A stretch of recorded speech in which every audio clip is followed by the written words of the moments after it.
Kama Jiu-Jitsu. Hope you're doing well. So I wanted to today cover a couple of topics, but mainly had to do with kids. And I'm looking at an article on the cavemancircus.com website. It's about a bullied 10-year-old refuses to fight back because it's not the Jedi way. You'll see the picture. The links are in the description below, so feel free to click on that down arrow and check it out. Also, before we go on, I want to make sure you hit the subscribe button. And at the end of the video, if you like, hit the like button. And then feel free to go and click on our links below if you want some cool stuff. And so here we are. A young boy was hospitalized, was hit by a school bully. Said he refuses to fight back as it's not the Jedi way. And I don't want to say his name. You can see it in the link. He's from California. And it went viral after his mom posted him being injured, talking about a bullying incident in school. And the mom, also her name is there, you can see it if you want, explained his heartbreaking response, writing, "He wants me to let everyone know he's doing fine, all stitched up and numb. He said he felt in his soul not to hit the kid back because it's not the Jedi way."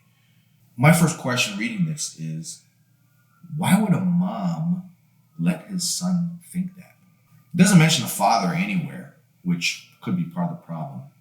Moms raising sons by themselves, it can be a challenge, especially for boys, because boys need a little bit different mentality. Now, I'm not judging. I grew up in a single mom household, but my mom had two older brothers. She claimed this is his third year in a row that her son, she claimed, it was third year in a row that her son was bullied at this school in Desert Hot Springs, California. Yes, he is different, but really, now we're making hospital visits. Okay, now it's getting a little too far. If your kid is making trips to the hospital, then it's time you do something about it. And he's distraught, and a big cut above his eyebrow, and a swollen cheek. His mom decided enough was enough and took the situation to the authorities. Told a local TV station that this recent serious incident happened just days into his new school year. All started because a bully took his backpack. Now, bullies will do that kind of stuff, right? It's kind of stuff that happens to everybody in school. This is not unusual. Some parents may have a fight back mentality when teaching their children to defend themselves from bullies, but the mom doesn't believe this is the right way. She included on her original Facebook post, "For those telling me I should tell my son to fight back or hurt the kid, we're not those kind of people. I don't need to fight with fists to prove a point. My son is incredibly gifted, and that's all I have to teach him to embrace. He will be someone one day. Trust and believe. #stop bullying." All right, so here's my opinion on it, and you probably know this by now if you watched any of my videos. That whole attitude is what creates bigger and bigger and bigger problems. It's a snowballing effect.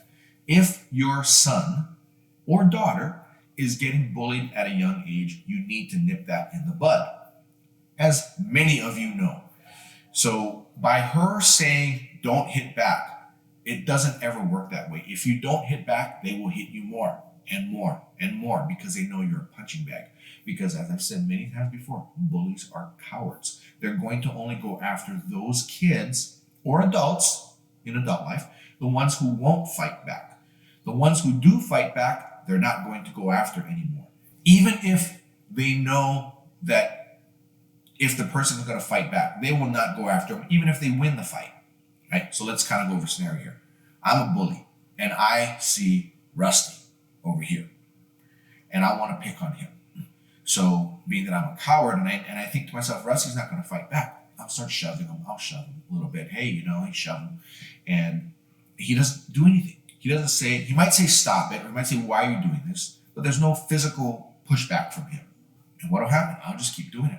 Next thing I'll start jabbing him, just kind of poking him, say, what are you gonna do? What are you gonna do? And he's not doing anything, right? He's either afraid or he believes he's not gonna fight back. So then after the jabbing, then it'll come, I'm gonna shove him against the wall. And I'm gonna say, what are you gonna do, kid? What are you gonna do, kid? Give me your money, give me your money. I'm gonna take his money or whatever. And then once I take his money, he doesn't do anything about it. I know I can do it every single day for the rest of his life. Every single day. And I'm gonna do it.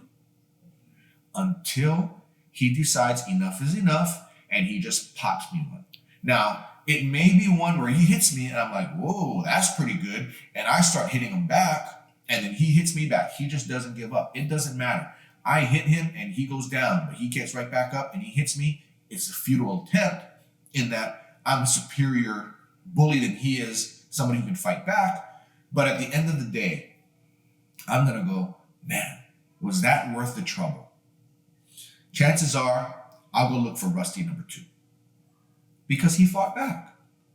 It just takes that one time, right? I want, and bullies are just like criminals in that they want somebody easy. They want to get what they want to get, whether it be personal satisfaction of trying to hurt someone or they want to get your money. They're going to take somebody they think that's going to be easy. The minute they think there's going to be a little bit of a struggle, they're going to move on. For the mom of this boy, you need to get him to fight back at the very first instance because this is a third time. There's going to be a fourth, a fifth, a sixth.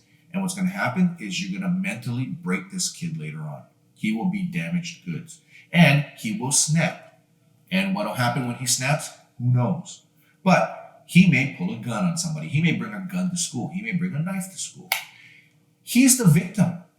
You need to turn him into somebody who's no longer a victim, not turn him into a bully. And by him knowing how to fight, it doesn't make him a bully. It makes him somebody who knows how to fight. I've done this with my own kids. My kids have never been bullied. Part of it is because we've just been lucky. But I was bullied as a kid. I hate to admit it, but I was a bully. I don't feel good about it. But, I think I stopped those probably in elementary school. I was picking on a kid. Another kid came and just popped me one. It made me quickly realize that, maybe I shouldn't do this. Because if I do, then there are going to be consequences for me. The kid I was picking on didn't do it. It was another kid. But I'm not the type, and maybe are, I don't know, will they go back to the other kid and go, hey, you needed somebody to defend you? Well, he's not here now. What are you going to do? With me, I just thought, that's not a good thing. And I realized it because I was picked on as well. And I was picked on in middle school as well, but I fought back. So I was picked on once by a certain person. And maybe somebody else who hadn't gotten the news that I would fight picked on me again. And it did happen after a while. And I was never a big guy. I was always smaller than everybody else. But they wouldn't pick on me because I was always happy to throw down at that point.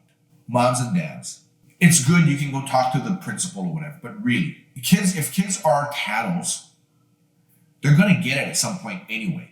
So that's why they come home with marks on their face and you ask the kid, what happened? Nothing. Why? Because they know if they say something to you, you're going to go to the principal's office. Principal's going to call the kid in who did it.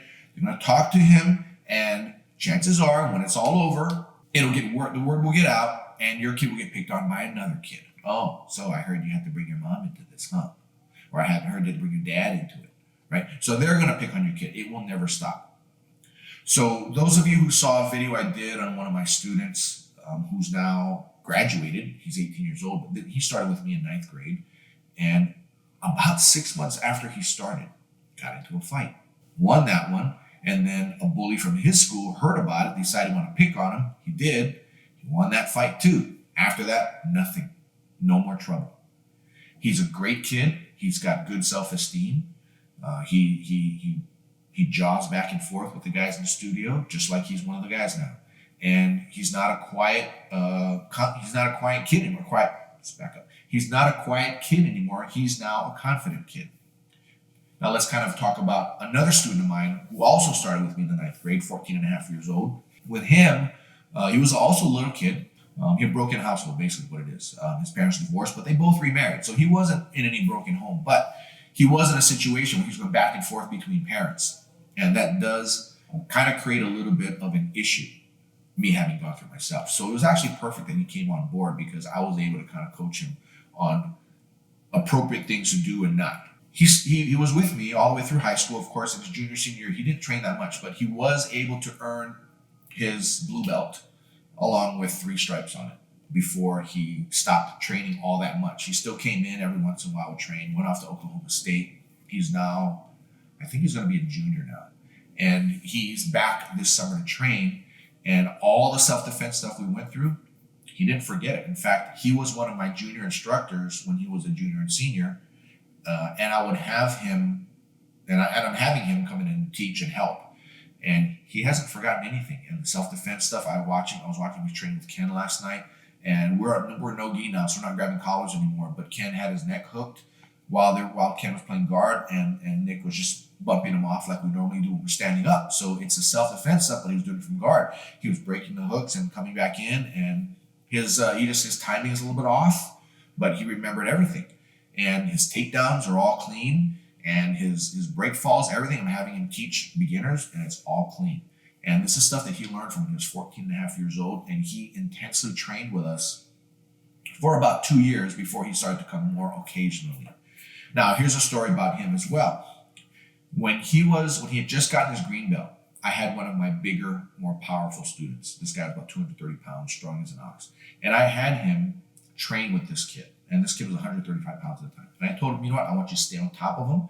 When he recomposes guard, I want you to pass his guard, get back on top of him, and I want you to put a lot of weight on him. It went 20 minutes. And eventually, he quit after 20 minutes. And he was very distraught about it. And I told him, look, this is as bad as it's going to get. It's never going to get worse than this, because this guy, he knows jiu-jitsu, he knows what you're looking for, but yet you still fought through it. And when he came back the following Monday, he came back and he was destroying people, this kid. And it's because he realized that, hey, this is as bad as it's going to get. And I don't need to have anything to worry about now. So it was kind of a simulated bully session, but from a man to a teenager, and a big, powerful man to a teenager. Controlled environment. He didn't get hurt at all, but it was just, what do you do when you're pressured so much and you think you can't breathe anymore? How do you find that? How do you dig down deep to get to that point? And it also helped him with his friends as well, because his friends played football for his high school. They were all big kids, and there was an incident where they went off to the lake and they were playing around, and he ended up taking his buddy down 3 times, and the dynamic between him and his friend changed after that. I mean, they're still close friends, but it was no longer one of those where a big kid is like, yeah, shut up, you little kid, before I pound you. It wasn't anything like that anymore. Now it's like, even though he was much bigger, they were more like this in the way they're thinking now. They're more like they're true friends now. So for those of you that have a son or daughter, whatever, that gets bullied, you need to teach them how to defend themselves. And you also need to teach them there's no such thing as a Jedi way for a kid. Come on, that's ridiculous. And in fact, Rusty said before we started filming, to the Jedis, if there's any trouble, they'll cut you down. So he doesn't understand what the Jedi way apparently is. At any rate, parents, teach your kids something. And there's another article that I'll put in the links as well. It's about a father whose son was being bullied. And the father was a boxer down in Mexico, and ended up not pursuing it, but he still remembered what he did. What he learned and stuff as a kid boxing. He taught his kid how to box, and his kid got bullied again and turned the tables on the bully. Trust me, that kid will never be bullied again in school, and he probably won't be bullied again in life. In fact, I hope that this kid ends up helping someone later on, the same way his father helped him. And the same thing with my kids. I teach my kids, and my daughter does jiu-jitsu, my son does jiu-jitsu, and it's a gift that I can give to them. Now, for those of you who aren't black belts, take your kid to a self-defense jiu-jitsu school. Competition is fine, but competition doesn't teach self-defense. And some of you, we're going to get this argument again. That's fine. Watch my other videos and see what I think about it. Anyway, that's all I got for you in this one. Take care. Happy training. Bye now.